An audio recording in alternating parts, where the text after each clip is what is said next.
మనకి Gaganyaan machine December end కల్లా పూర్తి చేస్తాము, టెస్ట్ అనేది చేస్తాము అని చెప్పేసి ఇస్రో ప్రకటించడం జరిగింది. గగన్యాన్ మిషన్ చాలా రోజుల నుంచి న్యూస్లో ఉంటుంది కాబట్టి గతంలో కూడా క్వశ్చన్స్ అడిగారు. ఓకే, మెయిన్స్లో కూడా గగన్యాన్ అన్మ్యాన్డ్ మిషన్కు సంబంధించి కూడా అడిగారు. ఇది మ్యాన్డ్ మిషన్.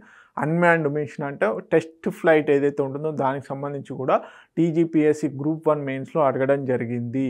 ఓకే, ఇప్పుడు గగన్యాన్ మిషన్ ఎప్పుడు లాంచ్ చేయబోతున్నారు అంటే డిసెంబర్ 2025 డిసెంబర్ కల్లా లాంచ్ చేయబోతున్నారు. గతంలో అక్టోబర్ అని అనౌన్స్ చేయడం జరిగింది. కొన్ని వేరియస్ టెక్నికల్ ఇష్యూస్ వల్ల అది డిసెంబర్కి పోస్ట్పోన్ చేయడం జరిగింది. సో మనందరికీ తెలుసు, లో ఎర్త్ ఆర్బిట్లో ఇండియా నుంచి ట్రైన్డ్ ఆస్ట్రోనాట్స్ని బేసిక్గా భూమికి 400 నుంచి 500 కిలోమీటర్స్ మధ్యలో స్పేస్లోకి పంపనున్నారు. ఎంతమందిని?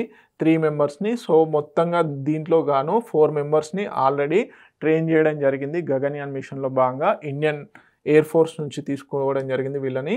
సో దీంట్లో నుంచి 3 లో ఎర్త్ ఆర్బిట్లోకి పంపించడం జరుగుతుంది. This is the first human flight which conducting ISRO నుంచి బేసిక్గా స్పేస్లోకి పంపించేటువంటి ఫస్ట్ హ్యూమన్ మిషన్ అన్నమాట.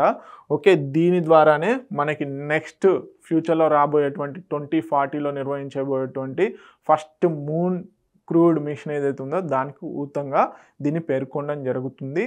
అదేవిధంగా భారతీయ అంతరిక్ష స్టేషన్ 2035 కల్లా బిల్డ్ చేయాలనుకుంటున్నారు కదా, దానికి కూడా ఈ మిషన్ ఎంతగానో కీలకంగా పనిచేయనుంది. Okay, India's maiden human space flight Gaganyaan so December 2025 కల్లా ఫినిష్ చేయాలనుకుంటున్నారు. దీనికి సంబంధించినటువంటి టెస్ట్లు ఏవైతే ఉంటాయో ఇనిషియల్ టెస్ట్లు, సో దాంట్లో 7,700 అవుట్ ఆఫ్ 9,000 టెస్ట్లకి 7,700 టెస్ట్లు కంప్లీట్ చేయడం జరిగింది. సో 80% ఆఫ్ ది కంప్లీట్ అయిపోయింది.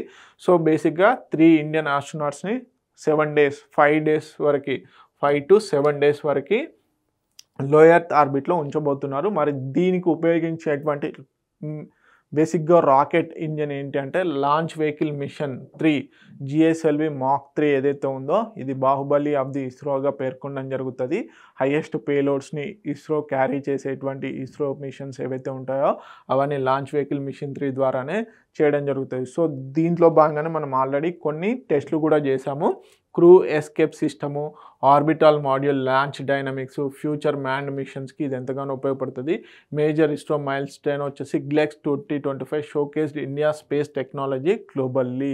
అదేవిధంగా మనకు ఆదిత్య L1 కూడా రీసెంట్గా మంచి రిజల్ట్స్ చూపించడం జరుగుతుంది సన్స్ కరోనాని స్టడీ చేయడంలో.